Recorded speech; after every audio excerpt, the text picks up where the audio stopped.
Marcus's hands trembled as he set the final journal back on the dusty shelf, his pulse hammering against his collar. The leather-bound book fell open to that last entry, March 15th, 3 years from now, and his own careful handwriting stared back at him like an accusation. Today, Emma asked me why I never told her about the loops. I didn't have the heart to explain that some prisons are built from love.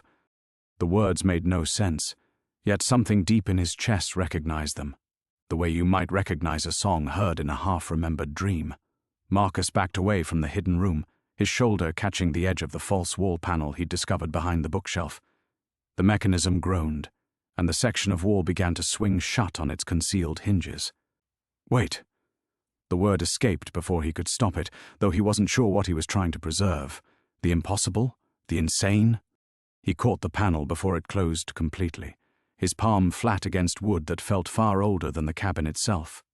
Through the gap, he could see the journals arranged on their shelves like cemetery headstones, each spine marked with dates that spanned decades. Some bore years from his childhood, others from last month. A few showed dates that wouldn't arrive for years to come. The rational part of his mind, the attorney who'd built a career on evidence and logical argument, insisted this was some kind of elaborate hoax. Maybe Uncle Henry had been crazier than the family let on. Maybe someone was playing a sick joke on the burned-out lawyer who'd lost everything. But rationality couldn't explain how the journal from last Tuesday described his exact conversation with Emma during their final supervised visit.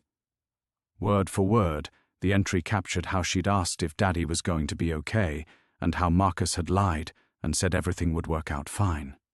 He remembered that moment perfectly. Emma sitting on the courthouse steps in her favorite purple jacket, her small hand finding his while they waited for her mother to finish the paperwork that would take her away. No one else had been there to hear that conversation. Marcus released the panel and let it swing shut with a soft thud that seemed to echo longer than physics should allow. The hidden room vanished behind what appeared to be nothing more than the cabin's back wall, leaving him alone in the main living space with its stone fireplace and windows that looked out into the green twilight of the ancient forest. He needed air, real air, not the charged atmosphere of whatever he'd stumbled into. Outside, the Olympic Peninsula wrapped around him like a living thing. Moss hung from every surface, coating the cabin's roof in emerald velvet, trailing from cedar branches in ghostly curtains, carpeting the forest floor so thick his footsteps made no sound. The trees here were older than cities, Douglas firs and western hemlocks, that had been giants when his great-grandfather was born. In Seattle, Marcus lived surrounded by concrete and car horns and the constant hum of human ambition. Here, the silence felt prehistoric. His phone showed no signal, which should have been a relief.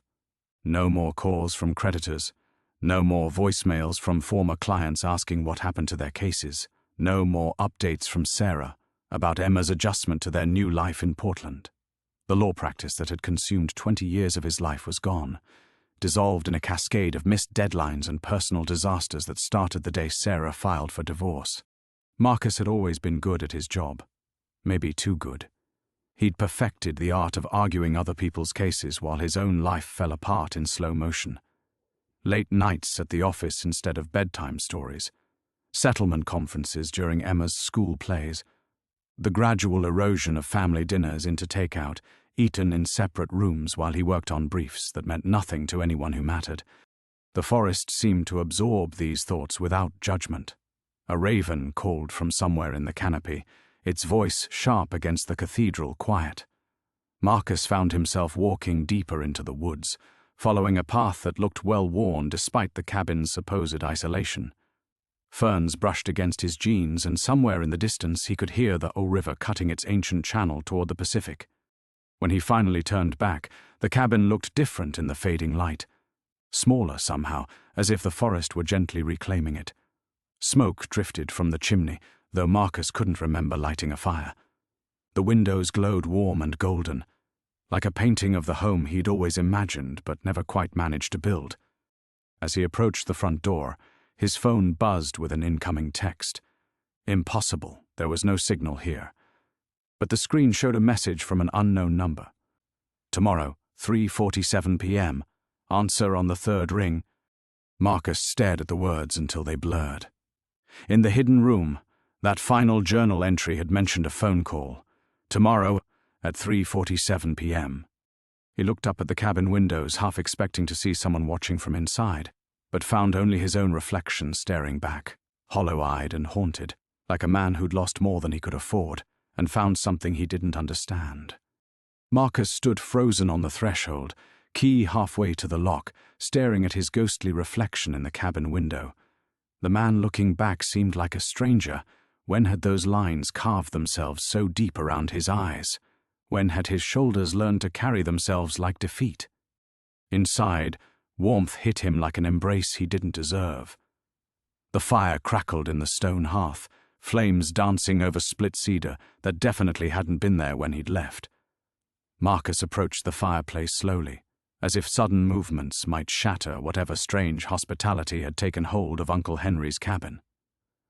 The wood popped and hissed, sending sparks up the chimney into the Pacific Northwest darkness. He pulled out his phone again, squinting at that impossible text message. Tomorrow, 3:47 p.m. Answer on the third ring.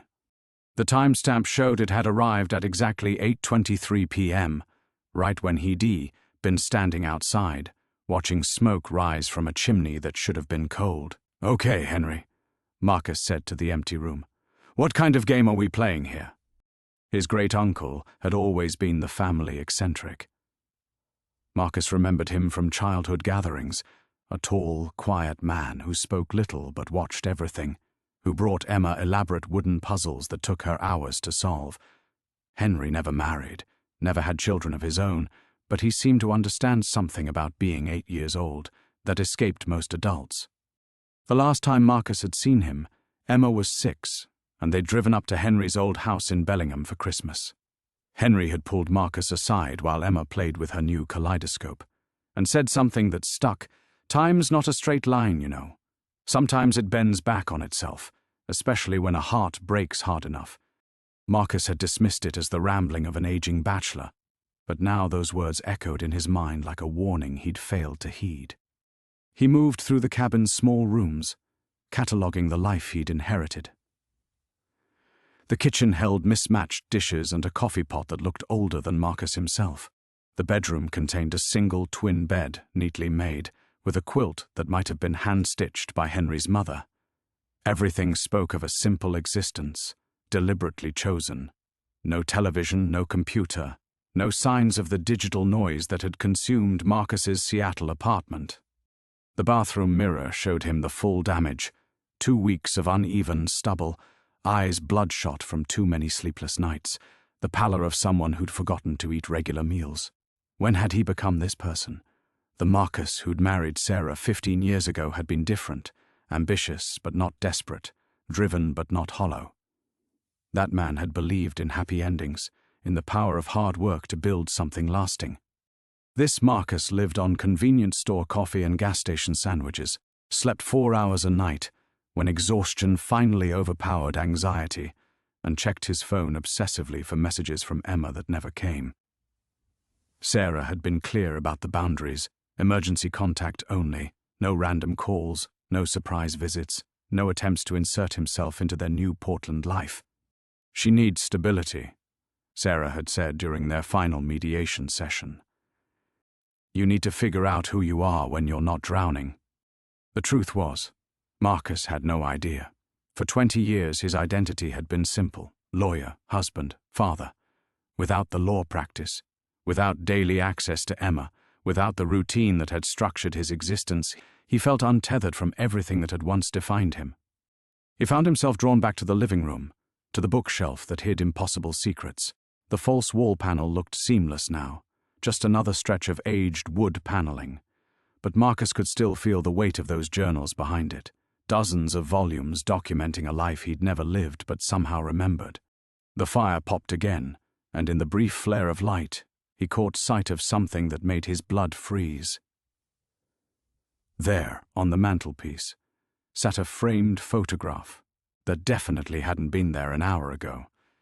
The image showed Marcus and Emma at what looked like this very cabin, Emma maybe 10 years old instead of 8, her hair longer than it was now, both of them grinning at the camera with the easy joy of people who belong together.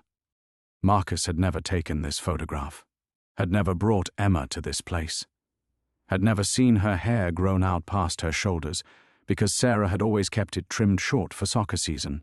Yet there they were, clear as memory, in a life that felt more real than the one he'd actually lived. Outside, the forest pressed close against the windows, ancient and patient. Somewhere in that green darkness, the Hoh River whispered its way toward the sea, carrying stories older than human longing. The fire settled into steady burning, and Marcus found himself thinking about tomorrow. 3:47 p.m. Answer on the third ring. Whatever was coming for him in this place, he was tired of running from it. Marcus woke to silence so complete it felt like drowning in reverse. No traffic, no sirens, no neighbors arguing through thin apartment walls. Just the cathedral quiet of the ancient forest and the distant whisper of the Hoh River threading its way toward the sea. He'd fallen asleep on the couch, still dressed, the fire reduced to glowing embers that painted shifting shadows across the cabin walls. The photograph on the mantelpiece caught the dying firelight, and for a moment Marcus could swear he saw Emma move, just a flicker, like she was about to speak.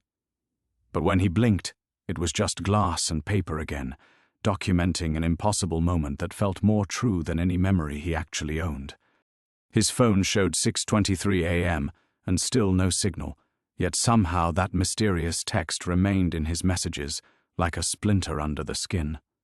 Tomorrow, 3:47 p.m. Answer on the third ring. Today, he realized, whatever was coming would arrive in less than 10 hours. Marcus made coffee in Henry's ancient percolator, the routine helping to anchor him in something resembling normal. Outside the kitchen window, mist moved through the trees like living smoke, and he caught glimpses of deer picking their way across the moss-carpeted forest floor. The wilderness here felt patient but watchful, as if the trees themselves were holding their breath. He was halfway through his first cup when the sound reached him, a low rumble that didn't belong in this pristine quiet. An engine growing closer. Marcus set down his mug and moved to the front window, peering through the mist toward the dirt road that wound through the forest to reach Henry's isolated clearing. A red pickup truck emerged from the green shadows, moving slowly over the rutted track. It stopped beside Marcus's sedan, and a woman climbed out, mid-50s maybe, with graying brown hair pulled back in a practical ponytail, and the kind of weathered hands that spoke of years working outdoors. She wore faded jeans and a fleece jacket, and when she looked up at the cabin, her expression carried the weight of someone bearing difficult news. Marcus opened the door before she could knock, some instinct warning him that whatever came next would change everything. "You must be Marcus," she said, her voice carrying the flat certainty of Pacific Northwest pragmatism. "I'm Linda Chen. I live about 5 miles down the valley, closest neighbor Henry had." She paused, studying his face with the careful attention of someone used to reading strangers. "I was sorry to hear about your troubles in Seattle. Henry talked about you sometimes, said you were carrying too much weight for one person." "I didn't know Henry talked to anyone," Marcus replied, stepping aside to let her in. "Family always said he was a hermit." Linda smiled, but it didn't reach her eyes. Henry wasn't much for talking, that's true. But he was a good listener, and sometimes that's what folks need more. She glanced around the cabin's interior, her gaze lingering on the bookshelf that concealed impossible secrets. "He left something for you, something he said you'd need when the time came."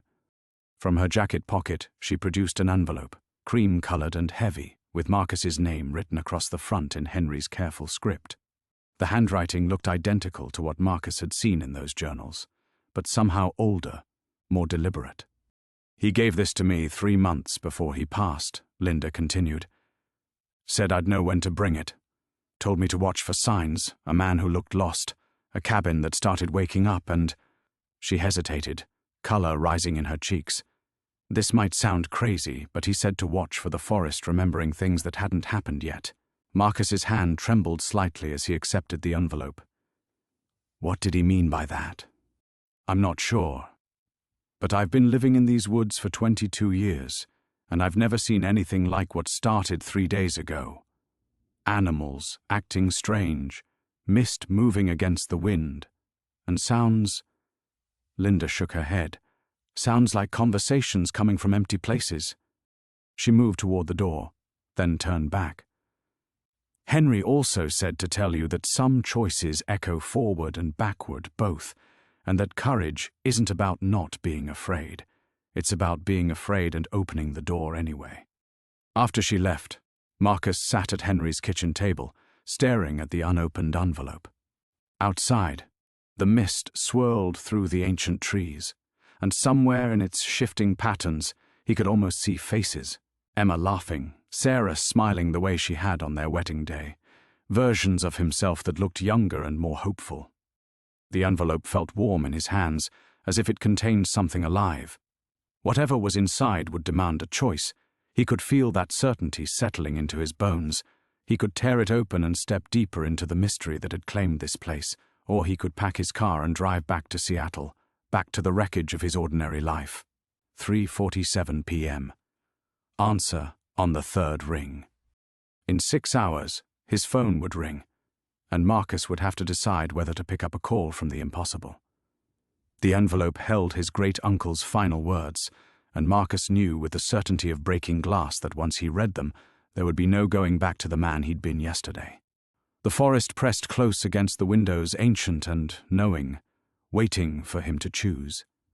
Marcus turned the envelope over in his hands, feeling the weight of decisions he wasn't ready to make.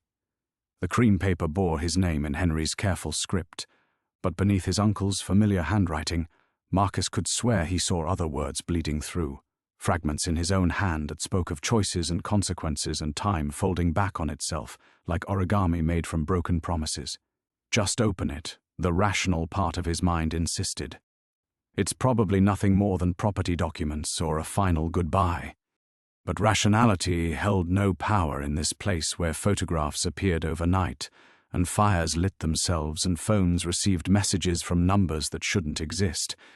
Marcus had built his entire career on logical thinking, on evidence and precedent and the comforting predictability of legal procedure. Here, surrounded by ancient trees that whispered secrets older than human law, that foundation felt as substantial as morning mist. He set the envelope on the kitchen table and stood, suddenly unable to sit still. Through the window the forest stretched endlessly in all directions, Douglas firs and western hemlocks that had been giants when his great-grandfather was born, their canopy so thick that even at midday, the light filtering through carried a green underwater quality. In Seattle, Marcus had lived in a world of concrete edges and defined boundaries. This wilderness felt infinite, patient, like something that could swallow a man's entire existence without leaving a trace. The hidden room called to him from behind its false wall, those impossible journals waiting with their documentation of a life he'd never lived but somehow remembered. Each volume represented years of choices he'd never made, conversations with Emma that existed only in whatever strange space lay between reality and desperate longing. The final entry had mentioned today's phone call, but what else had those journals contained? What other futures or pasts or parallel presents lay documented in his own impossible handwriting? Marcus found himself pacing the cabin's small rooms like a caged animal. In the bedroom, Henry's quilt still bore the impression of his uncle's final sleep, a man who'd lived alone for decades but somehow understood something about family that had eluded Marcus entirely. The bathroom mirror reflected his growing desperation, 2 weeks of beard now, hollow eyes that belonged to someone who'd lost more than he could afford and found something he didn't understand. His phone buzzed, and Marcus nearly jumped out of his skin. Still no signal bars, but there was another message from that impossible number. The choice isn't about opening the letter, it's about what you do after. Marcus stared at the screen until the words burned themselves into his vision.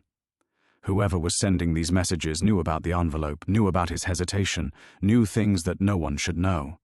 He scrolled up to yesterday's text, tomorrow, 3:47 p.m. Answer on the third ring, and felt time pressing against him like a physical weight. 4 hours. Whatever was coming would arrive in 4 hours, and Marcus still didn't know if he wanted to be here when it did. He thought about Emma, 8 years old and living in Portland with a mother who'd grown tired of competing with law briefs for her husband's attention. Emma with her gap-toothed smile and her endless questions about why the sky was blue and whether dinosaurs had belly buttons and why Daddy looked so sad all the time. In that impossible photograph on the mantelpiece, she looked older, happier, a version of his daughter who'd grown up in this cabin, surrounded by ancient trees instead of urban chaos. That Emma belonged to a Marcus who'd made different choices, who'd somehow found a way to be the father his daughter deserved, instead of the hollow shell of ambition and regret he'd become. The journals had documented years of bedtime stories and forest walks and quiet conversations by the fire, the kind of intimate family moments that had slipped away from Marcus's real life, like water through cupped hands. The truth that terrified him most wasn't that the journals might be fake. It was that they felt more real than any memory he actually owned. Sarah's words echoed in his mind. You need to figure out who you are when you're not drowning. But what if drowning was all he knew?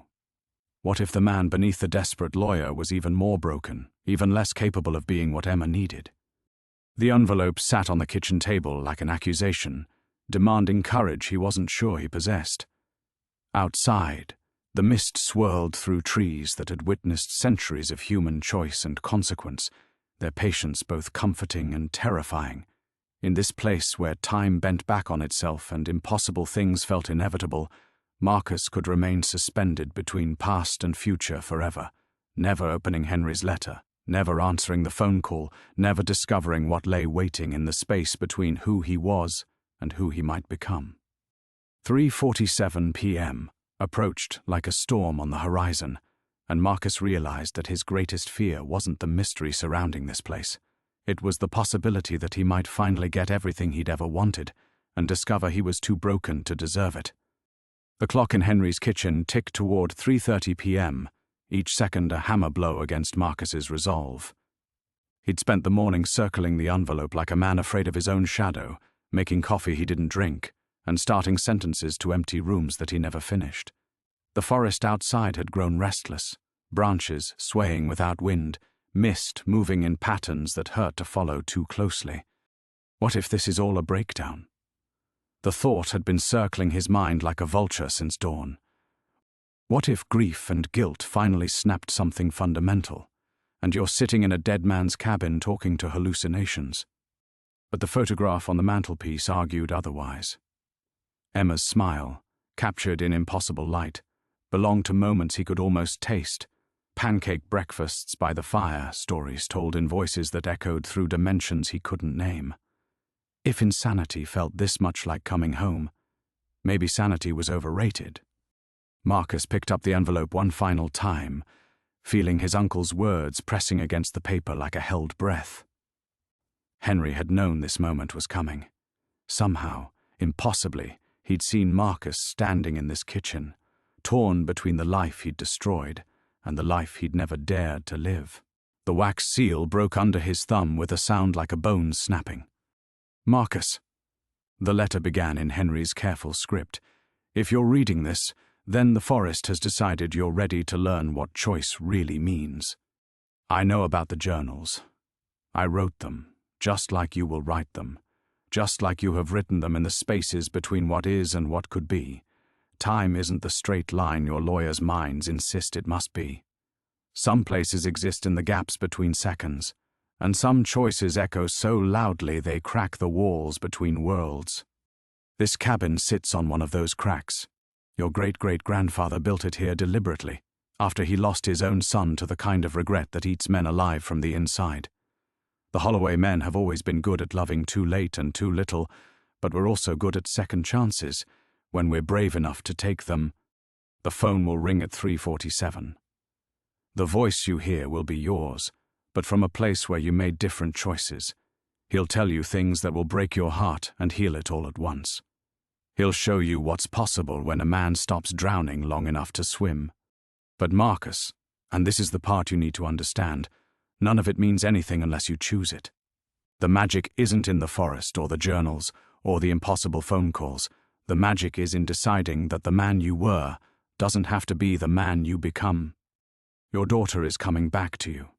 Not today, not tomorrow, but soon. The question isn't whether you deserve her. The question is who you'll be when she arrives. Choose carefully. Choose bravely. Choose like everything you've ever loved depends on it. Because it does. Your uncle, Henry. Marcus's hands shook as he set the letter down. Outside, the mist had thickened until the ancient trees looked like ghosts of themselves, and somewhere in that green twilight he could hear voices, Emma laughing, Sarah singing the lullaby she used to hum while cooking dinner, his own voice reading bedtime stories with the patience he'd never learned in real life. The clock showed 3:45. Marcus walked to the hidden room and pressed the panel that concealed his impossible legacy. The journals sat waiting, dozens of volumes documenting years of choices he'd never made. He pulled out the first one, opening to a random page. Emma asked me today why some trees grow so tall. I told her they're trying to touch the sky, but really they're just reaching for light. Like people, I said. Like her daddy, who used to be lost in the dark but found his way home. The handwriting was his own, but the man who'd written those words possessed a peace that Marcus had never known. This other version of himself had figured out how to be present, how to listen, how to love without drowning in the weight of his own inadequacy. His phone buzzed. 3:46. Marcus closed the journal and walked back to the kitchen, where Henry's letter lay on the table, like a contract with the impossible. Through the window the forest held its breath. Every tree, every shadow, every particle of mist seemed focused on this single moment, a fulcrum around which entire worlds might turn. The phone rang. For the first time in years, Marcus didn't hesitate. He picked up on the third ring and heard his own voice speaking from somewhere beyond the ordinary boundaries of time and space. "Hello, Marcus. I've been waiting for you to find the courage to answer." In that moment, suspended between the life he'd lost and the life he might still claim, Marcus Holloway finally stopped running from himself. The threshold lay open before him, and whatever waited on the other side, he would meet it with his eyes wide open. There was no going back now. There was only forward, into the impossible. The silence stretched between two versions of Marcus Holloway like a bridge built from broken promises and desperate hope.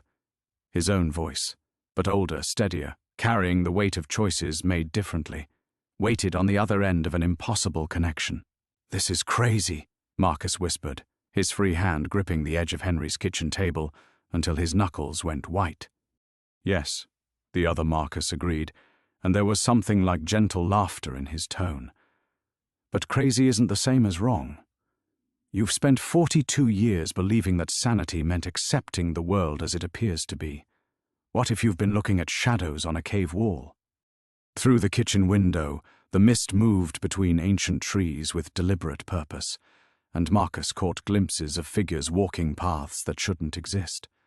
A tall man with Emma's eyes teaching a young girl to identify bird tracks.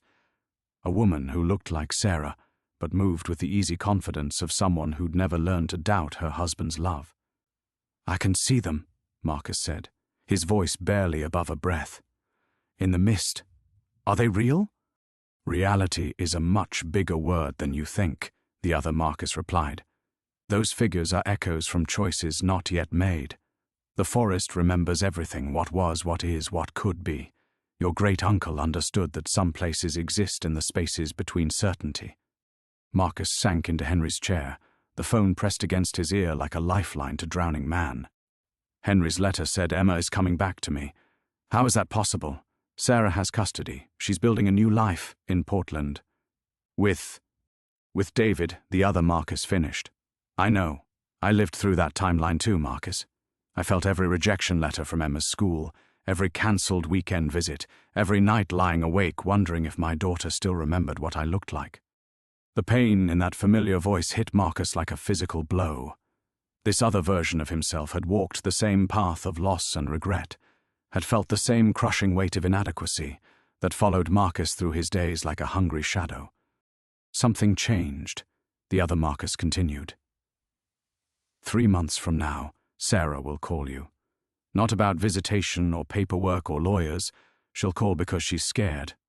Emma will have been asking questions about the father she barely remembers, wondering why love has to hurt so much, why the people who matter most always seem to disappear. Marcus's throat tightened. What questions? The ones you were afraid to answer when she asked them before. Why Daddy worked so late? Why Mama cried in the bathroom? Why promises felt like things that broke instead of things that bound families together? Outside, a raven landed on the windowsill and fixed Marcus with an intelligent black stare. In its eyes, he could see reflections of futures spreading out like ripples on dark water. Emma at 10, 12, 16, growing up with questions that hardened into assumptions about love and trust, and the men who failed both. Sarah will realize that Emma needs to know where she comes from, the other Marcus said. Not the sanitized version of family history, but the truth, including the parts about fathers who love imperfectly but completely. She'll offer you a chance, Marcus. Not full custody, not immediately, but summers. Time to build something real. And then what? Marcus asked, though part of him already knew. Then you choose. You can be the man who receives that phone call in his Seattle apartment, surrounded by case files and takeout containers and the debris of a life that never quite learned to live.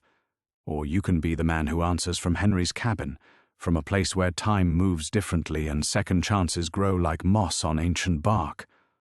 The weight of possibility settled on Marcus's shoulders like Henry's old quilt, heavy but warm, binding but comforting.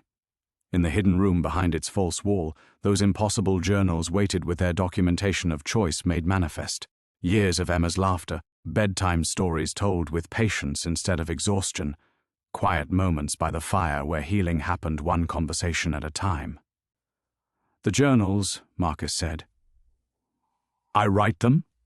You will write them. You are writing them. Language fails when time stops moving in straight lines. The other Marcus paused.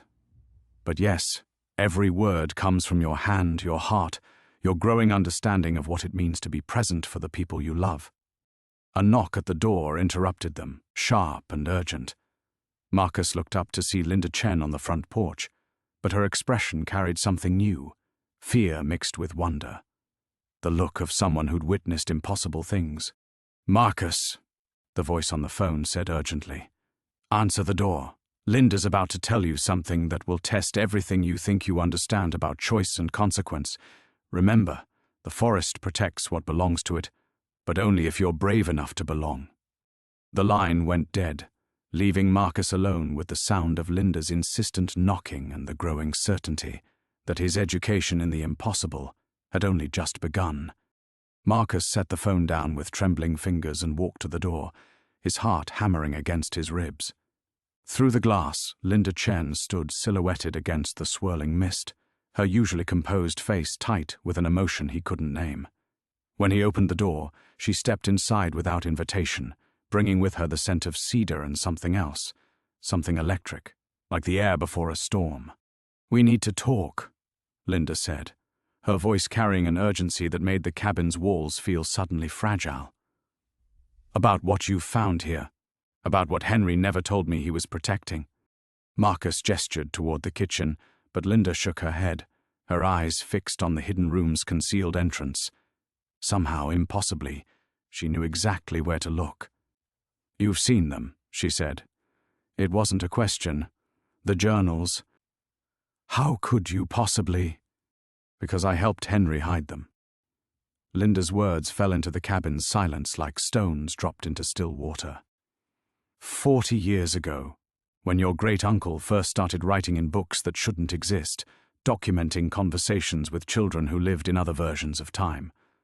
I was the county clerk then, young and skeptical, until Henry brought me here and showed me things that made skepticism feel like a luxury I couldn't afford. Marcus felt the ground shifting beneath his feet again, that familiar sensation of reality bending like light through water. You knew about this place. About what it can do. Linda moved to the false wall, pressing the hidden panel with the practiced ease of someone who'd performed the action countless times before. The room opened to reveal those impossible volumes, their leather spines gleaming in the afternoon, light like promises waiting to be kept. "The Olympic Peninsula has thin places," she said, running her fingers along the journal's spines. "Spots where the barriers between what is and what could be grow permeable. Native tribes knew about them long before white settlers arrived. Your ancestor, Marcus's great-great-grandfather, didn't choose this location by accident." She pulled out one of the journals, opening it to reveal handwriting that made Marcus's vision blur with recognition and impossibility. His own words, but written in a steady hand he'd never possessed, documenting a patience he'd never learned. "These aren't fantasies," Linda continued. "They're blueprints, maps of choice and consequence drawn by men who refuse to accept that some mistakes can't be undone." She looked up at Marcus with eyes that held decades of carefully guarded secrets. "Henry wrote the first ones after he lost his own family. Car accident, winter of 1983. His wife Margaret, their twin daughters Sarah and Susan. He came here to die, Marcus. Instead, he found a way to live with purpose." The names hit Marcus like physical blows. Sarah, his ex-wife's name, but also the name of Henry's lost daughter. The coincidences felt too large, too deliberate to be random. "The journals taught Henry that grief could become something else if you let it," Linda said. "Not healing exactly, but transformation. He spent 40 years documenting the life he might have lived if he'd been home that night instead of working late. Every birthday party he missed, every bedtime story he was too tired to read, every moment he'd chosen career over presence. He wrote them all again, differently." Marcus stared at the volumes surrounding them, understanding beginning to crystallize like ice forming on still water. "And now I'm supposed to do the same thing." "Supposed to," Linda corrected. "Invited to. The choice is always yours, Marcus. But yes, this place, these journals, they're offering you the same opportunity Henry had, a chance to practice being the father you want to become before Emma needs you to be him." Outside, the afternoon light was beginning to fade, though the mist seemed to glow with its own phosphorescence. Marcus could hear voices carried on the wind. Emma's laughter, Sarah's singing, conversations that existed in the space between memory and hope. "There's something else," Linda said, her voice dropping to a whisper. "Something Henry made me promise to tell you when you were ready." She reached into her jacket and withdrew a manila envelope, its edges worn with age. "Emma isn't the only one coming back to you."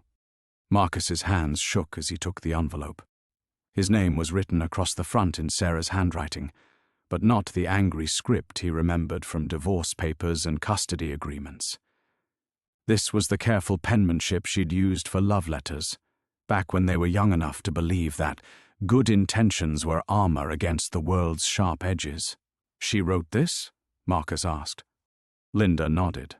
"Last week. She's been having dreams, Marcus. Dreams of this cabin, of you and Emma building something beautiful in the shadow of trees older than civilization. She doesn't understand what they mean, but she knows they matter." The envelope felt warm in Marcus's hands, as if the words inside carried their own heartbeat. Around them, the forest pressed close against the windows, and Marcus could feel the weight of choice settling on his shoulders like Henry's old quilt. The real challenge wasn't about understanding the impossible anymore. It was about having the courage to reach for it. Marcus stared at the envelope until his vision blurred, Sarah's handwriting wavering like a mirage in desert heat. The familiar loops and curves transported him back to their early days, notes tucked into his law school textbooks, grocery lists that ended with "love you," wedding invitations addressed in her careful script. Before everything turned to legal briefs and custody schedules, before love became a battlefield littered with failed promises. "I can't," he whispered, the words scraping against his throat like broken glass. What if reading this makes it real?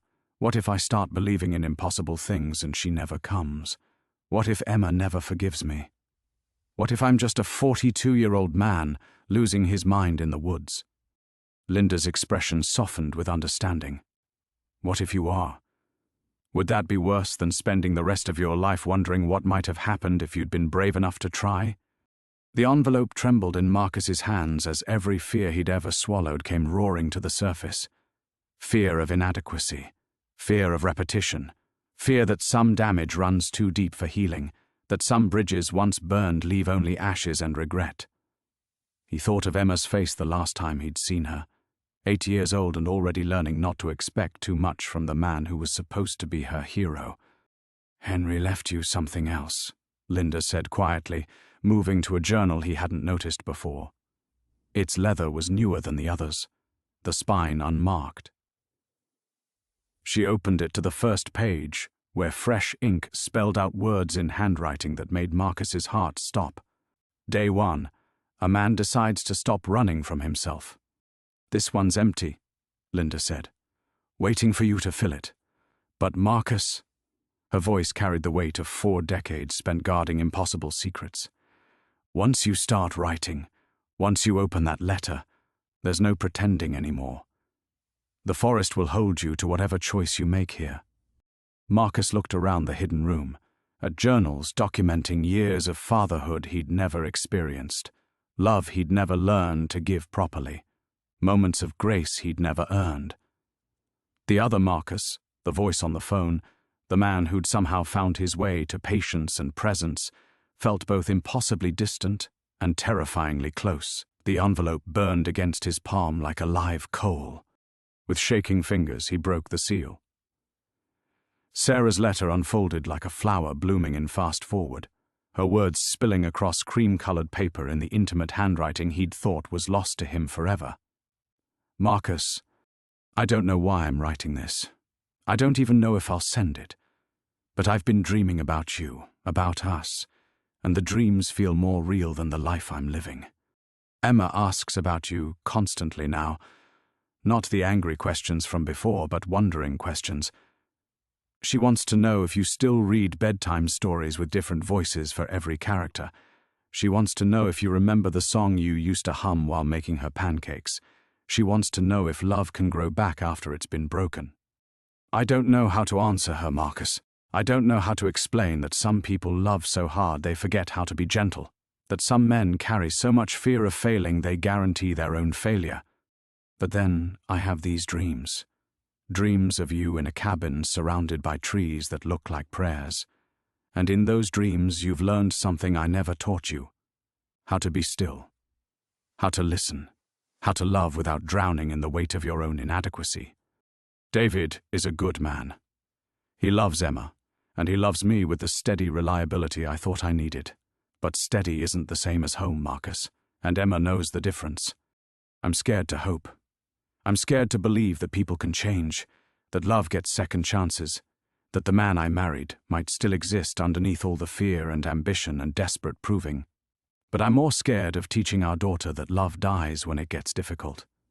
If you're reading this, if Linda kept her promise and found you when you were ready, then maybe the dreams mean something.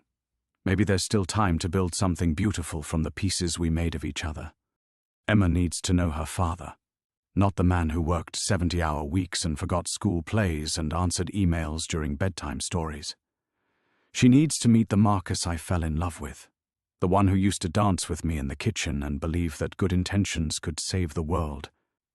I think he might still be in there somewhere. I hope he is, because I miss him too. All my love and all my fear, Sarah. The letter slipped from Marcus's numb fingers, settling on the floor like a fallen leaf. Around him, the cabin held its breath, and through the windows, the ancient forest leaned closer, as if every tree was listening for his answer. Linda picked up the empty journal and held it out to him. "So," she said quietly, "what's it going to be, Marcus? Who do you choose to become?" The pen felt impossibly heavy in his hand, weighted with the gravity of choice itself. Outside, somewhere in the mist between the towering Douglas firs, he could hear Emma's laughter echoing through dimensions he was only beginning to understand. Everything he'd ever wanted lay waiting on a blank page. Everything he'd ever feared stood between him and the courage to claim it. Marcus lifted the pen, his hand trembling as he positioned it over the blank page. The weight of Sarah's words still echoed in his chest. Emma needs to know her father, and for one crystalline moment he could see it all laid out before him like a path through the forest, the man he could become. the father Emma deserved. The love he might still earn back through patience and presence. He pressed the pen to paper and began to write. Day 1, a man decides. The cabin shuddered. Not an earthquake, but something deeper, a vibration that seemed to come from the bones of the earth itself. The journals tumbled from their shelves as the hidden room convulsed around them, and Marcus watched in horror as his barely begun sentence began to fade, the ink dissolving like tears in rain. "No," he whispered, gripping the pen tighter. "No, I'm ready. I'm choosing." But the words wouldn't hold. Every letter he formed melted away before the next could join it, leaving only blank paper that seemed to mock his desperate attempts at transformation. Linda's face had gone white. This has never happened before. "Marcus, something's wrong." Her words were cut off by the sound of a car door slamming outside. Through the cabin's windows, Marcus could see a black sedan parked beside Linda's truck, its engine still ticking with heat. A woman emerged from the driver's side, and Marcus's heart stopped. Sarah, but not the Sarah from his dreams of reconciliation. This was the Sarah from their worst fights, face set in lines of determination and barely controlled fury, moving with the purposeful stride of someone who'd come to end things permanently. She wasn't alone. A man stepped out of the passenger side, tall, steady David, Emma's soon-to-be stepfather, and from the backseat came Emma herself, 8 years old and confused, looking between the moss-covered cabin and her mother's angry face with the wide-eyed fear of a child caught between adult storms she couldn't understand. "Daddy?" Emma's voice carried through the glass, small and uncertain. Marcus lunged toward the door, but Linda caught his arm. "Wait," she said urgently. "Look at your hands." He looked down and gasped. His hands were fading, becoming translucent like morning mist. He could see through his fingers to the floorboards beneath, could feel himself becoming insubstantial as smoke. "The forest is rejecting you," Linda said, her voice tight with panic. "Marcus, what did you hold back? What fear did you carry to the page?" Outside, Sarah was marching toward the cabin with legal papers clutched in her fist. Even through the walls, Marcus could hear her voice. "I don't care what games he's playing up here. I don't care about mystical nonsense or second chances. Emma deserves stability, and I'm filing for termination of parental rights. Today." The journals around them began to smoke and crackle, years of impossible documentation burning away to ash. The careful handwriting documenting patient bedtime stories and gentle conversations vanished like it had never existed. The other Marcus, the voice on the phone, the man who'd learned to love without drowning, was disappearing along with every word he'd ever written. "I can't," Marcus gasped, his voice barely audible as his throat became mist. "I want to change. I want to be better. But what if I'm not? What if I try and fail again? What if I hurt her worse than before?" The doubt hit the cabin like acid rain. Windows cracked. The false wall began to crumble. 40 years of Henry's careful preservation disintegrated in seconds as Marcus's fear poisoned the very air around them. Emma was crying now, pressing her face against the car window as her mother pounded on the cabin door. "Daddy, I want to see Daddy." "There is no Daddy here," Sarah shouted back. "Just a man who never learned how to put his family first." Marcus tried to reach for the door handle, but his hand passed through it like vapor. He was becoming nothing, fading into the space between choices, trapped in the terrible limbo of wanting to change, but being too afraid to risk the possibility of failing again. The empty journal fell from his dissolving fingers, its pages blank as fresh snow. Sarah's letter crumbled to dust on the floor. Linda watched in horror as the man she'd tried to save evaporated before her eyes, undone by the very fear he'd come here to overcome. Outside, car doors slammed. Engine started. Emma's cries grew distant as they drove away, taking with them every chance Marcus might have had to prove he could be the father she needed. The cabin fell silent, except for the sound of settling ash, where impossible dreams had burned away to nothing. Marcus Holloway had been offered everything he'd ever wanted, and his own terror had turned it all to smoke. Marcus existed in the space between heartbeats, between breath and suffocation, suspended in a limbo of his own making. The cabin had become a tomb of ash and regret, the journals reduced to carbon shadows on empty shelves. But in that terrible silence, as the sound of Emma's cries faded into the forest, something shifted. A voice, not his, but familiar as his own reflection. "You think this is the end?" Marcus turned, or tried to, his consciousness spinning in the grey void where his body had been. Standing in the doorway of the ruined hidden room was himself, but not himself. This Marcus wore patience in his shoulders, carried gentleness in his hands. The other Marcus, the one who had learned to love without drowning. "You're not real," Marcus whispered through lips that no longer existed. "You're just another fantasy I created to avoid the truth." The other Marcus smiled, an expression so foreign to Marcus's face that it might have belonged to a stranger. "I'm as real as you allow me to be. As real as the choice you're too afraid to make." Around them, the destroyed cabin began to flicker. Marcus caught glimpses of what it could be. Walls restored, journals reborn, Emma's laughter echoing through rooms filled with the warmth of stories shared and patience learned. But the visions wavered like heat mirages, held back by the weight of his terror. "Look at what your fear has done," the other Marcus said, gesturing to the ash-covered floors. 40 years of Henry's work, gone. Linda's faith in the impossible, shattered. Your daughter's last chance to know her father. "Stop," Marcus begged. "I know what I've destroyed. I know what I am." "Do you?" The other Marcus stepped closer, and Marcus could feel the warmth radiating from him, the warmth of a man who had learned to love himself enough to love others well. "Because I don't think you know anything at all." The other Marcus reached into his jacket and withdrew something impossible. Sarah's letter, pristine and unburned, its words glowing with their own soft light.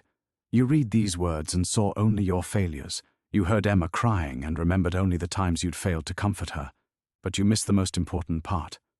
He held the letter up, and certain phrases began to glow brighter. Love can grow back after it's been broken. Maybe there's still time to build something beautiful. I think he might still be in there somewhere. She wasn't asking for perfection, the other Marcus said. She was asking for presence, for the courage to try again, to fail again, to keep showing up anyway.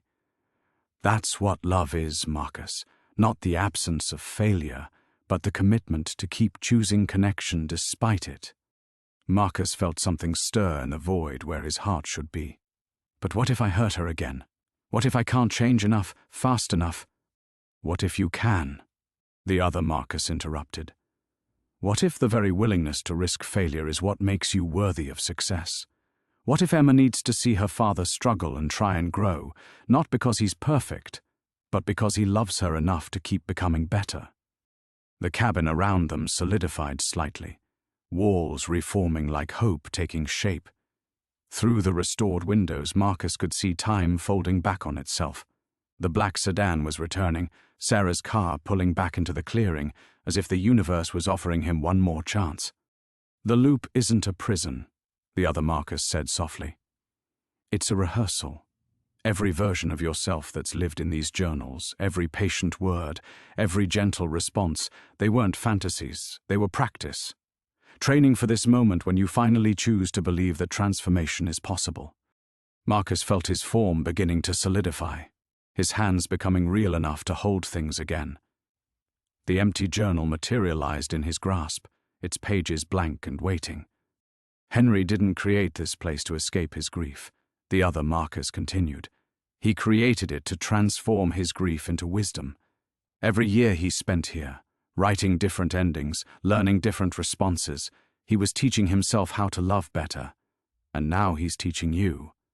Outside, car doors were slamming again, but this time, Marcus could hear the difference. Emma's voice held excitement, not fear. Sarah's footsteps carried determination, but not anger. They were coming to find him, not take something away. The other Marcus placed his hand on Marcus's shoulder, and the touch felt like forgiveness.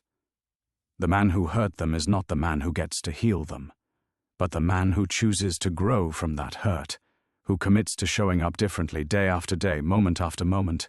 He gets to build something new. Marcus lifted the pen with steady hands. This time, when he touched it to paper. The words held, Day 1. A father learns that love isn't about never falling down. It's about choosing to stand up every time you do. The cabin blazed with golden light. The journals reformed on their shelves. And outside, Emma was calling for her daddy, not with the voice of a child who'd been abandoned, but with the joy of a daughter who knew she was about to be found. Marcus stood in the blazing golden light, feeling his body solidify completely for the first time since the terror had begun to unmake him. The journal felt real and substantial in his hands, the ink flowing smoothly across the page as he continued writing. Day 2. Today I choose to listen more than I speak. Day 3. Today I learn that patience is a practice, not a feeling. The other Marcus watched approvingly as the words took hold, each sentence strengthening the fabric of possibility around them. Good, he said. But the real work begins now. Writing different endings is only the first step. Living them is what makes them real. Outside, Emma's footsteps pounded up the wooden steps to the porch. Marcus could hear her voice through the restored walls, bright with curiosity rather than fear. Mummy, is this really where Daddy lives? It looks like a fairy tale house. Sarah's reply was gentler than Marcus had heard in years. Yes, sweetheart. This is where your daddy has been learning some very important things. Linda emerged from behind one of the restored bookshelves, her face radiant with relief and something deeper, the joy of witnessing an impossible thing take root in reality. The forest has accepted your choice, she said quietly. But Marcus, you need to understand, this isn't magic that changes you. This is you changing yourself with the forest as witness. Every moment from now on, you have to choose again. Marcus nodded, feeling the weight of that truth settle into his bones. The other Marcus was already beginning to fade, his work done, but his final words lingered. Remember, you don't have to be perfect, you just have to be present. A knock echoed through the cabin, soft but insistent. Marcus looked at the door that had seemed impossible to reach just moments ago, then at the journal in his hands. He set it carefully on the restored table, its pages full of promises he was finally ready to keep. When he opened the door, Emma stood on the threshold like a small miracle. 8 years old, gap-toothed, wearing a yellow raincoat that made her look like a sunbeam against the moss-covered porch. Her eyes, Sarah's eyes, searched his face with the careful assessment children reserve for adults who have disappointed them before. "Hi, Daddy," she said, her voice carrying both hope and wariness. "Are you different now?" The question hit him like a physical blow, so direct and devastating in its honesty that he almost retreated back into the cabin.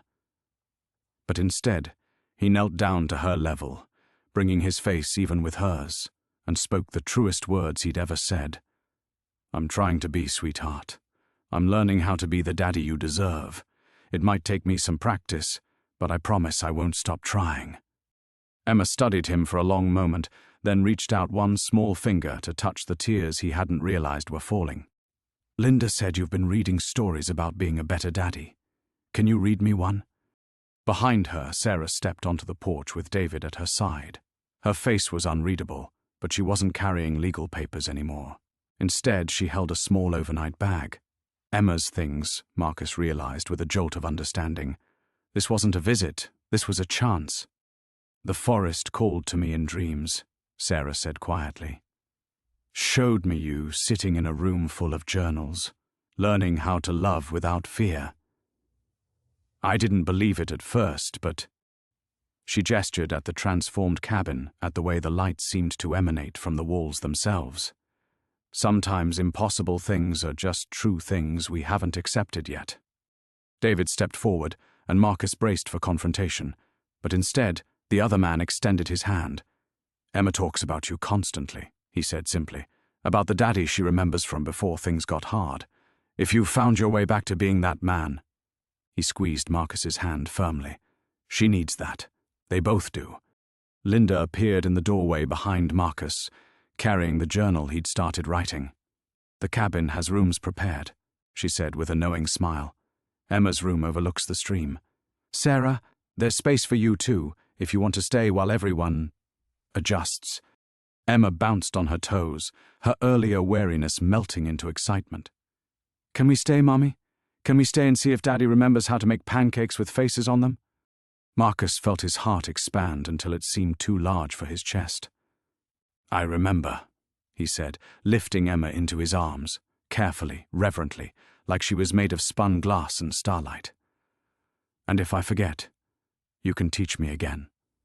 As they crossed the threshold together, Marcus glimpsed the journals on their shelves, no longer documentation of an impossible life, but blueprints for the one he was finally brave enough to build. The other Marcus was gone, but his wisdom remained, woven into every choice Marcus would make from this moment forward. Outside, the Olympic Peninsula forest stood witness to the beginning of everything. The first morning felt like stepping into someone else's dream. Marcus woke before dawn in the cabin's main room, having given Emma the bedroom overlooking the stream, while Sarah took the small loft space. The journals surrounded him like silent witnesses as he made coffee with hands that trembled only slightly, not from fear this time, but from the magnitude of what he was attempting. Through the kitchen window, he watched Emma emerge onto the back porch in her pajamas, drawn by the sound of water over stones. She moved with the careful wonder of a child exploring a new world, and Marcus realized with a sharp pang that this was exactly what she was doing, discovering a version of her father who might actually deserve her love. "The pancakes won't make themselves." Linda's voice came from behind him. She stood in the doorway holding a bag of flour, her expression gentle but knowing. "And 8-year-olds have very specific standards for facial features." Marcus attempted a smile that felt rusty from disuse. "What if I mess it up? What if I burn them, or make the faces wrong, or—" "Then you'll make more," Linda interrupted softly.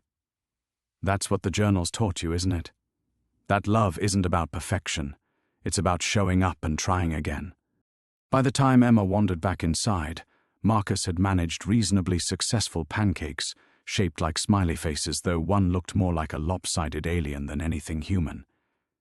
Emma giggled when she saw it, the sound like sunlight breaking through storm clouds.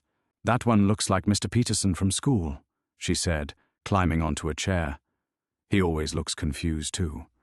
Sarah appeared in the kitchen doorway, her hair mussed from sleep, wearing an expression Marcus couldn't quite read.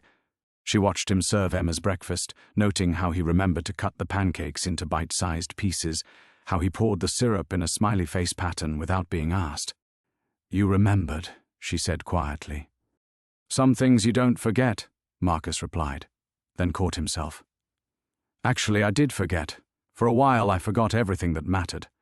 But the journals, they helped me remember who I wanted to be." After breakfast, Emma asked to see the hidden room where the journals lived. Marcus hesitated. The space still felt sacred somehow, touched by Henry's decades of patient transformation. But when he looked at his daughter's curious face, he realized that hiding his growth from her would be just another form of absence. The three of them, Sarah had followed, her journalist's instincts clearly engaged, stood among the restored shelves while Marcus explained what he could. How great Uncle Henry had built this place as a laboratory for becoming better, how the journals documented not what was, but what could be. How Marcus had learned to practice love like a skill, writing his way toward wisdom one day at a time. "So you've been learning to be a daddy," Emma said, running her finger along the spine of one journal. "Like homework, but for feelings."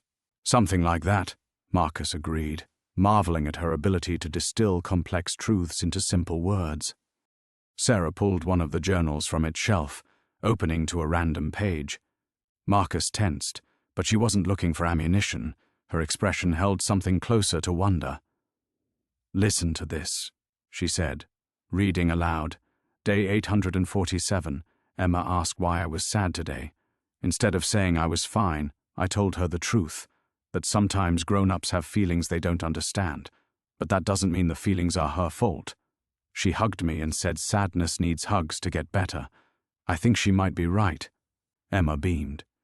"I do say that. Sadness always needs hugs." Marcus felt his chest constrict. "That conversation, it hasn't happened yet, but I hope it will.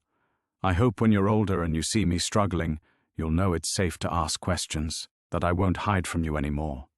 The afternoon brought David's arrival with more of Emma's things, a tacit acknowledgement that this experiment would last longer than a single day. Marcus found himself grateful for the other man's presence, rather than threatened by it. David had been there for Emma when Marcus couldn't be, had loved her steadily and without drama. That deserved respect, not resentment. "The journals mention me," David said later, as they stood together on the porch while Emma and Sarah explored the stream. "In the later entries. You write about being grateful that Emma has so many people who love her." Marcus nodded. "I spent so much energy being jealous of you, I forgot to appreciate what you gave her. What you gave all of us, really. You kept her safe when I was too broken to do it myself."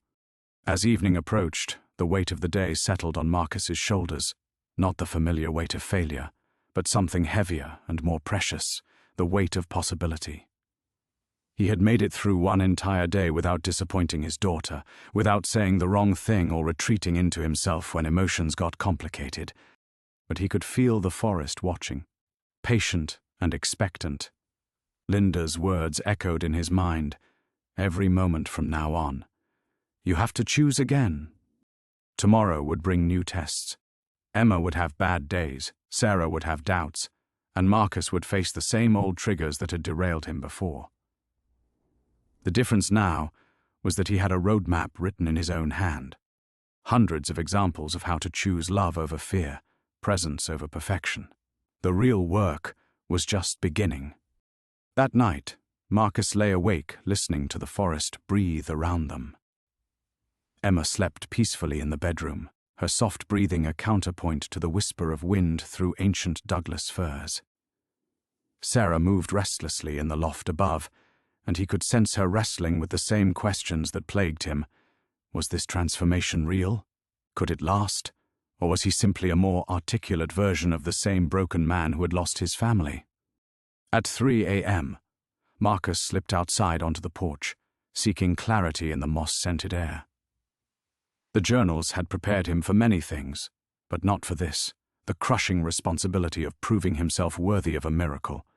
Every conversation with Emma felt like a test he might fail.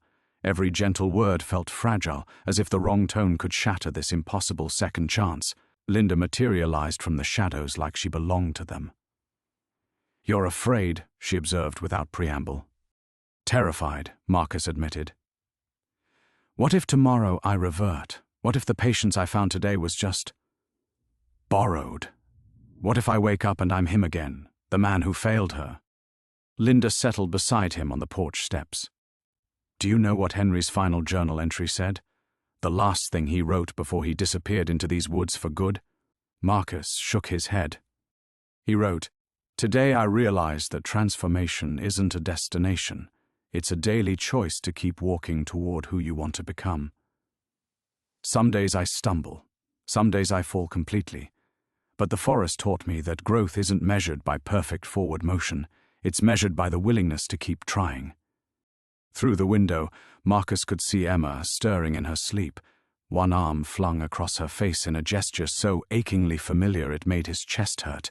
He thought of all the mornings he'd watched her sleep in those final weeks before the divorce, memorizing her face, because some part of him had known he was about to lose her. "The other Marcus, the one from the void.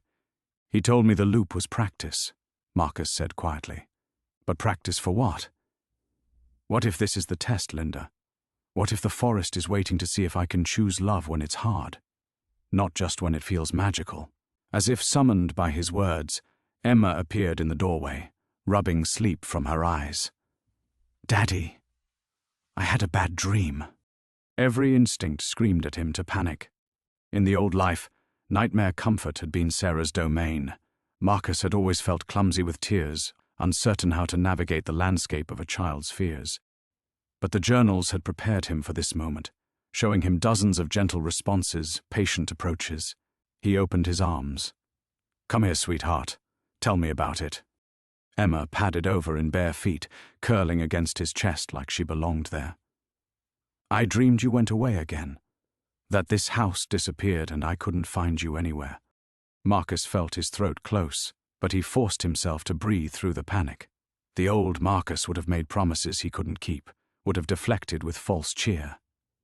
But the journals had taught him something different. "That sounds really scary," he said, stroking her hair. "It makes sense that you'd have dreams like that. Daddies aren't supposed to go away, and when they do, it hurts. Even when they come back, part of you worries they might leave again." Emma pulled back to look at his face in the moonlight. "Are you going to leave again?" The question hung in the air like a blade. Marcus could feel Linda watching, could sense Sarah listening from the loft above. This was it, the moment where everything balanced on the knife's edge of truth. "I don't want to," he said carefully. "I want to be here with you every day, learning how to be the daddy you deserve. But Emma, I need you to know something important. If I ever seem sad or confused or scared, that's not your fault. And it doesn't mean I'm going away. It just means I'm still learning. And sometimes learning is hard work." Emma considered this with the gravity children bring to important truths. "When I'm learning math, sometimes I cry because it's too hard. But Mrs. Chen says crying doesn't mean I'm stupid. It just means my brain is growing." "Mrs. Chen sounds very wise," Marcus said, amazed by his daughter's capacity for insight. "Maybe my heart is growing too. Maybe that's why it feels so big and strange sometimes." "Growing hurts," Emma agreed solemnly. "But then you're bigger afterward." She settled back against his chest, apparently satisfied with this explanation. Within minutes, her breathing had evened out into the rhythm of deep sleep. Marcus held her in the moonlight, feeling the weight of her trust like a sacred charge. Above them, he heard Sarah moving quietly down the loft stairs.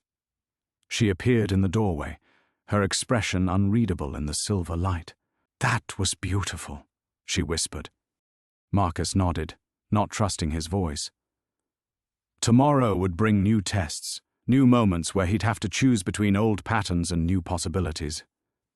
But tonight, holding his sleeping daughter while the ancient forest stood witness, he felt something he'd almost forgotten how to feel: hope. The real work was just beginning. But maybe, finally, he was ready for it. The scream came at dawn.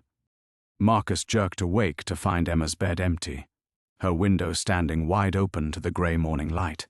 The sound, raw terror mixed with otherworldly rage, echoed through the forest like nothing he'd ever heard. It seemed to come from everywhere at once, shaking the ancient Douglas firs and sending ravens exploding from their roosts in black clouds of panic. "Emma!" Marcus bolted outside in his bare feet, his heart hammering against his ribs. The peaceful forest of yesterday had transformed overnight into something primordial and hostile. Shadows moved wrong between the trees, and the very air felt thick with malevolent attention. Sarah crashed down from the loft, her face white with terror. "Where is she?" "Marcus, where—" Another scream split the morning, definitely Emma's voice this time, high and desperate. It came from deeper in the forest, toward the hidden grove where Henry's bones lay scattered among the moss.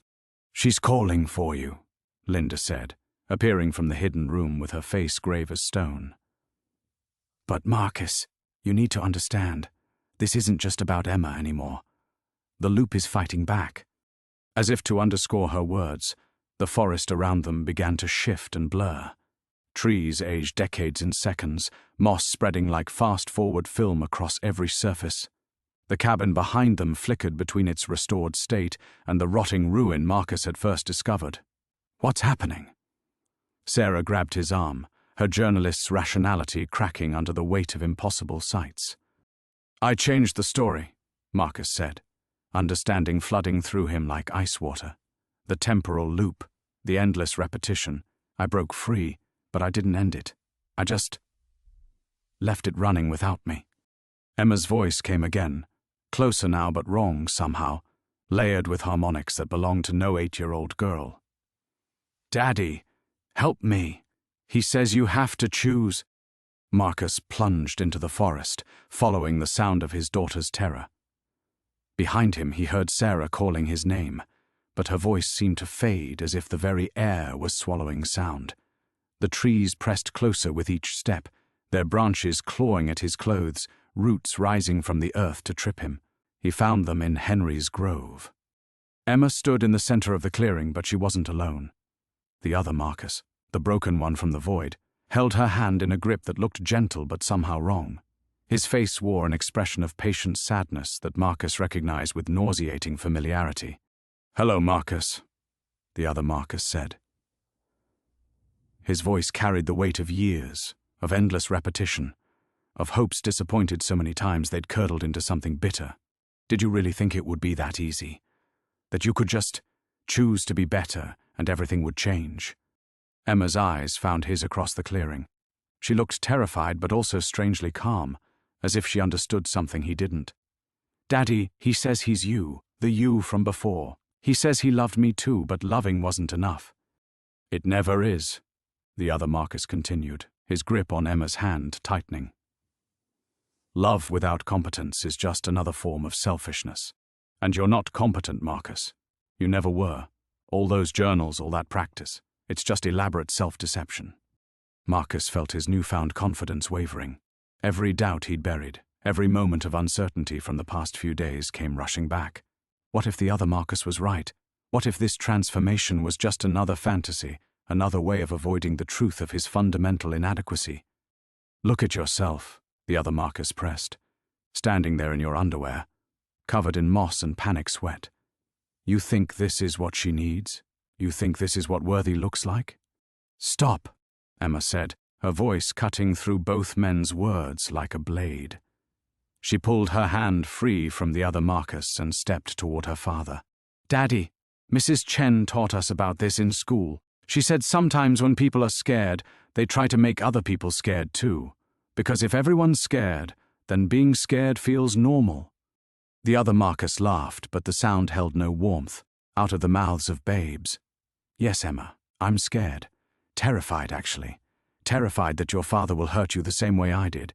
Terrified that all this hope you're feeling will just make the disappointment worse when he fails again." Marcus found his voice, though it came out rough with emotion. "You're right, I am the same man who failed her. But that's exactly why I won't let you take her back into that loop of pain and regret." He stepped forward, and the forest around them shuddered. Reality rippled like water, showing glimpses of other versions of this moment, infinite variations where he chose fear over love, retreat over engagement. "The difference between us," Marcus continued, his voice growing stronger, "isn't that I'm suddenly perfect. It's that I've learned to choose love even when I'm terrified, especially when I'm terrified." The other Marcus's form began to flicker, becoming translucent. "And when you fail her again, because you will, Marcus, you'll lose your temper, or miss an important moment, or—" "Then I'll apologize," Marcus said simply. "I'll do better the next time. I'll keep choosing her, even when it's hard. That's what the journals taught me. Not perfection, but persistence." Emma reached for him, and Marcus stepped forward to take her hand. The moment their fingers touched, the other Marcus screamed. The scream tore through reality like fabric ripping. The other Marcus didn't simply vanish. He began to unravel, his form dissolving into streams of shadow and regret that spiraled upward into the grey morning sky. But as he faded, his voice echoed from everywhere at once, desperate and pleading. "You don't understand what you're doing. The loop isn't a prison, it's protection. It keeps her safe from your failures, keeps the pain contained where it can't spread." Marcus pulled Emma against his chest, feeling her solid warmth anchor him as the world convulsed around them. The ancient trees swayed without wind, their branches reaching towards something he couldn't see. Reality flickered between possibilities, the grove as it was now, as it had been in Henry's time, as it might become if the loop finally broke completely. "Daddy," Emma whispered, her voice barely audible over the growing chaos.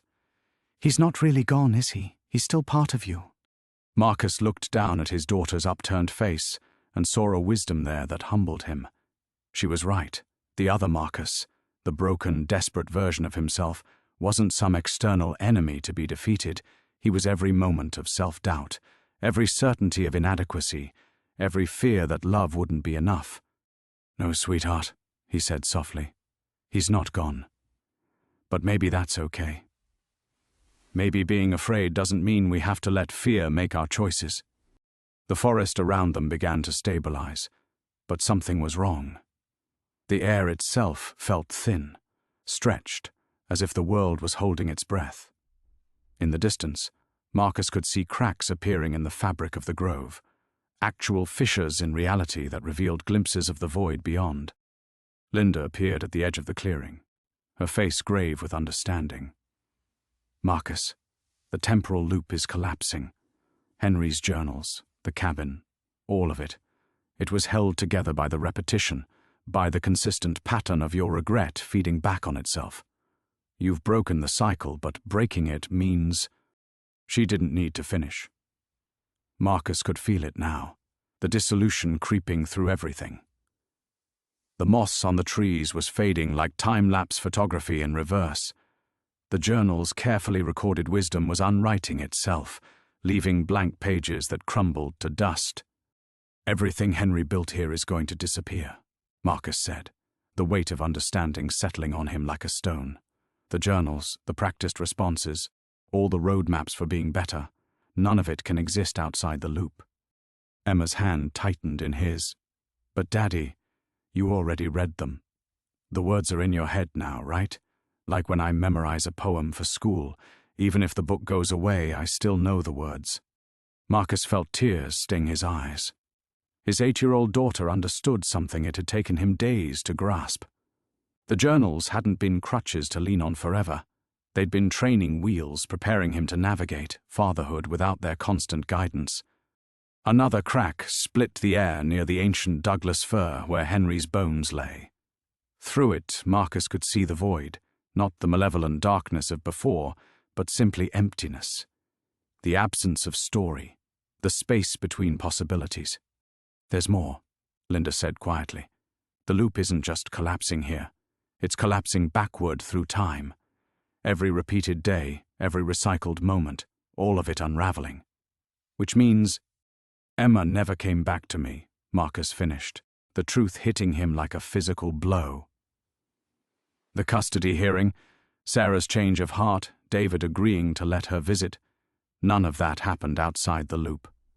In the real timeline, I'm still alone in the city, and Emma is still with Sarah. Emma looked up at him with those impossibly wise eyes. "So you have to choose, don't you? Stay here with the pretend me that the loop made, or go back and be alone but real." The grove shuddered again, more cracks appearing in the morning sky. Marcus could feel time itself becoming unstable, the careful architecture of Henry's temporal sanctuary finally giving way under the weight of broken patterns. He knelt down to Emma's level, memorizing her face one more time. The spray of freckles across her nose, the way her hair caught the filtered sunlight, the absolute trust in her expression even as their world literally fell apart around them.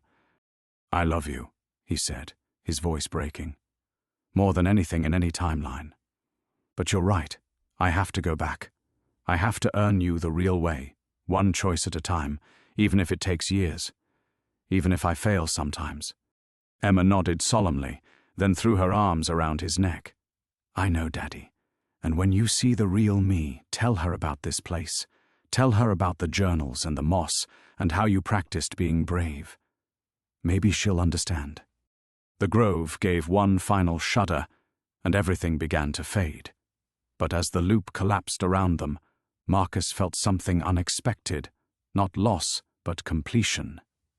He was ready now to face the real world, armed with nothing but hard-won wisdom and the memory of his daughter's faith. The last thing he heard before the world dissolved was Emma's voice, clear and certain. "Don't forget to choose love, Daddy, especially when it's scary." Everything went white. Marcus opened his eyes to fluorescent lights and the antiseptic smell of institutional coffee. He was sitting in a plastic chair in the hallway outside family court, his lawyer's briefcase at his feet, wearing the same wrinkled suit he'd put on 3 days ago for what he'd thought was just another custody hearing. But it hadn't been 3 days. The clock on the wall showed 2:47 p.m., the exact time he'd walked out of the courthouse after losing his appeal, after Sarah's lawyer had systematically demolished every argument for increased visitation. The same businessman was still talking too loudly on his phone. The same mother was still bouncing her crying baby by the vending machines. Nothing had changed. Everything had changed. Marcus stood on unsteady legs, his body remembering sensations that had never technically happened. The weight of Emma in his arms, the smell of moss and ancient wood, the feeling of his daughter's absolute trust.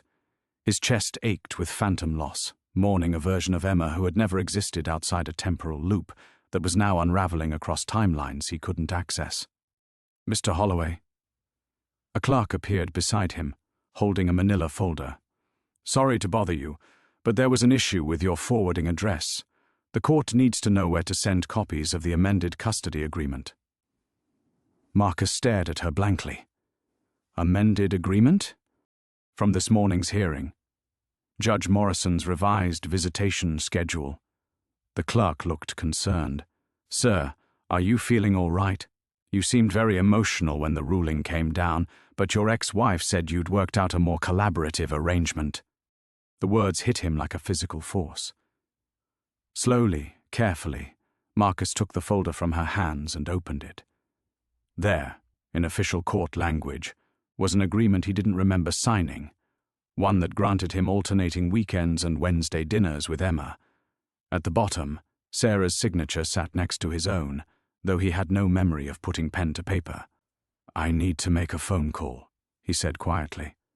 The clerk nodded and moved away. Marcus pulled out his phone with trembling fingers and dialed Sarah's number, expecting to reach voicemail, expecting the cold distance that had characterized every interaction since the divorce. "Marcus?"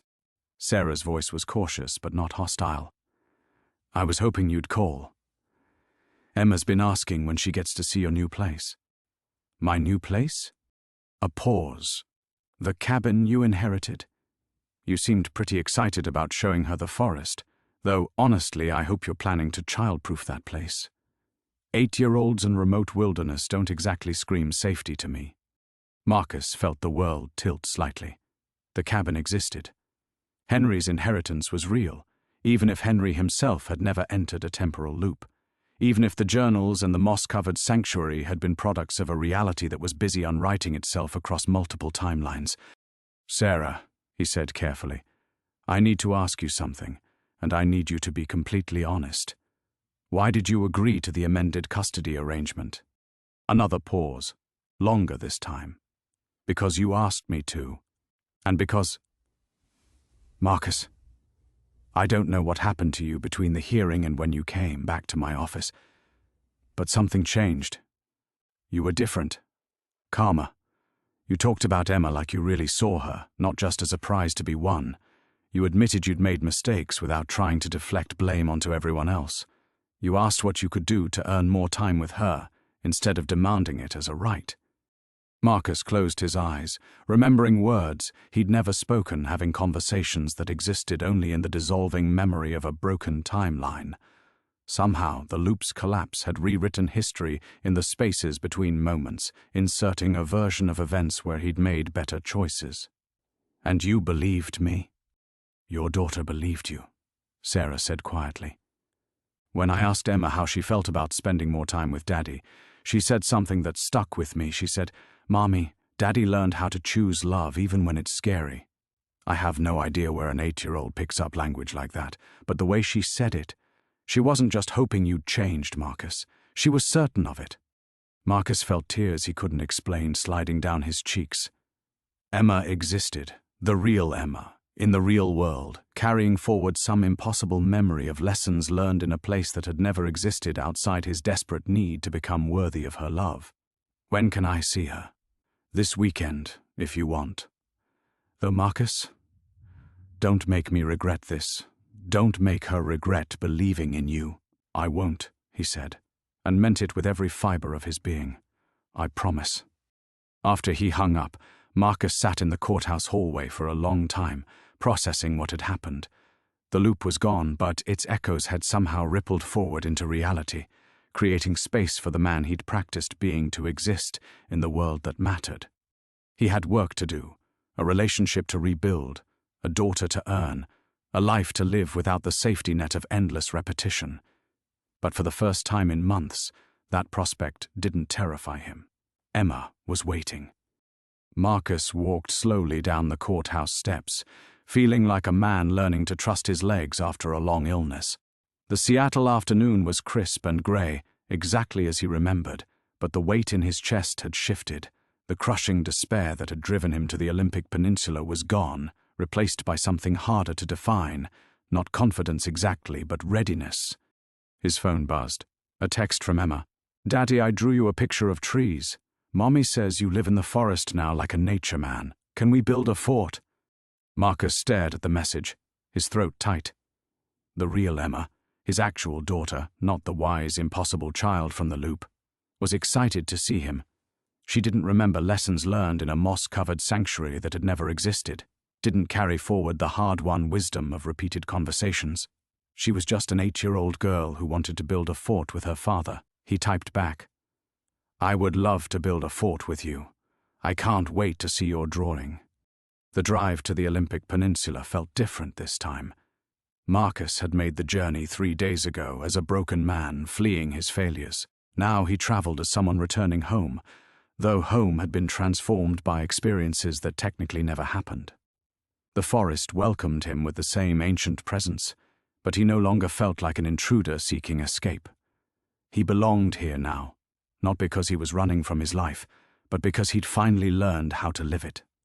The cabin sat in its clearing exactly as he'd first found it, weathered but solid, wrapped in moss but structurally sound. No hidden room waited behind a false wall. No journals filled with his handwriting documented a life he'd never lived. Just a simple refuge that his great-uncle Henry had built with his own hands, left to a nephew who'd finally become worthy of the inheritance. Marcus spent his first evening cleaning and preparing. Sarah's concerns about childproofing weren't unfounded. Emma would need safety latches on cabinets, covers for electrical outlets, a secure railing on the loft ladder. As he worked, he found himself humming, planning not just for this weekend but for all the weekends to come. He would teach Emma to identify different types of moss, show her how to spot deer trails, help her understand that forests were living communities rather than collections of trees. Friday evening, his phone rang. "Hi, Daddy." Emma's voice carried the slight lisp she hadn't quite outgrown. "Mommy says I can stay until Sunday dinner. Is that true?" "It's true," Marcus said, settling into the cabin's single armchair. "What would you like to do?" "Everything. Can we really build a fort? And can you show me where bears live? Mommy says there aren't really bears, but I think she's wrong." Marcus laughed, a sound he hadn't heard from himself in months. "There are definitely bears, but we'll admire them from a safe distance. And yes, we'll build the best fort in the entire Olympic Peninsula. Will you read to me? Mommy says you used to read to me when I was little, but I don't remember. I mean, I remember some, but it's fuzzy." The request hit him like a physical blow. He had read to her when she was small, before work consumed him, before the marriage collapsed under the weight of his relentless ambition. Those moments felt like someone else's memories now, a different Marcus, one who hadn't yet learned that love required presence, not just provision. "I would love to read to you," he said. "What's your favorite book right now?" As Emma chatted about dragons and princesses and a particularly exciting story about a girl who lived in a tree, Marcus felt something settle in his chest. This conversation was nothing like the profound exchanges he'd shared with the Loop's version of Emma.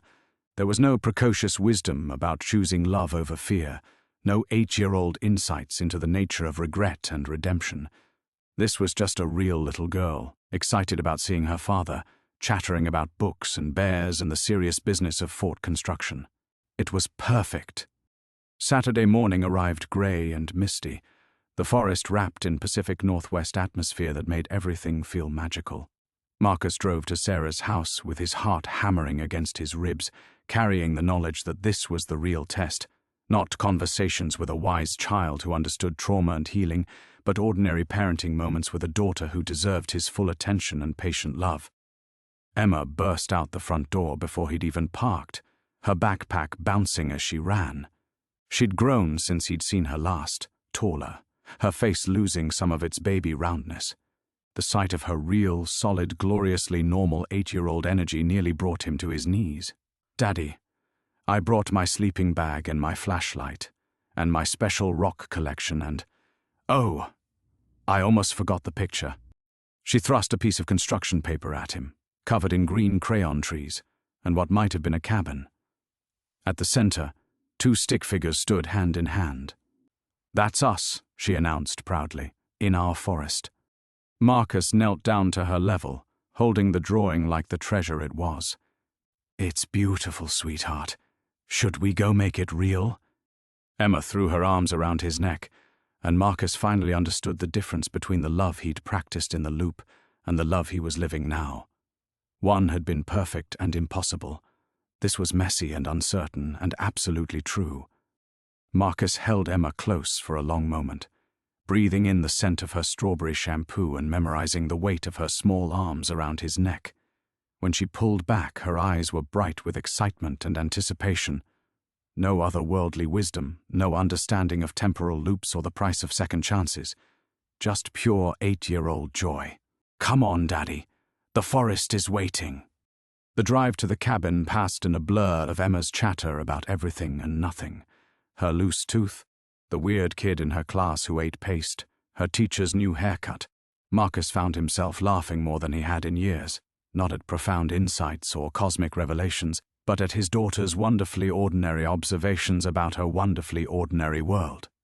When they arrived at the cabin, Emma fell silent for the first time since leaving Sarah's house. She stood at the edge of the clearing, taking in the moss-draped structure, the towering Douglas firs, the cathedral quiet of the ancient forest. "It's like a fairy tale," she whispered. "Are you sure there aren't any witches?" "I'm sure," Marcus said, though he thought of Linda, not the mystical guardian from the loop, but the very real neighbor who'd checked on the property. "Just us, and the trees, and maybe some very polite deer." The weekend unfolded like a series of small miracles. Emma squealed with delight at the cabin's loft bedroom, declared the composting toilet gross but cool, and immediately began planning fort locations with the strategic mind of a general.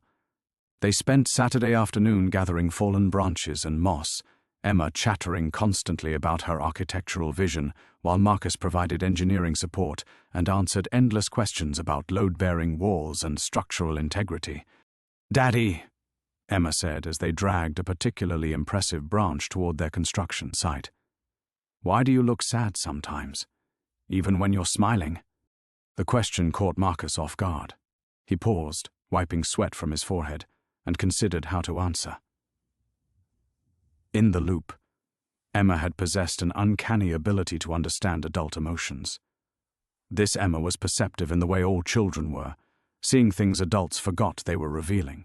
"I've made some mistakes," he said carefully, "and I'm learning how to do better.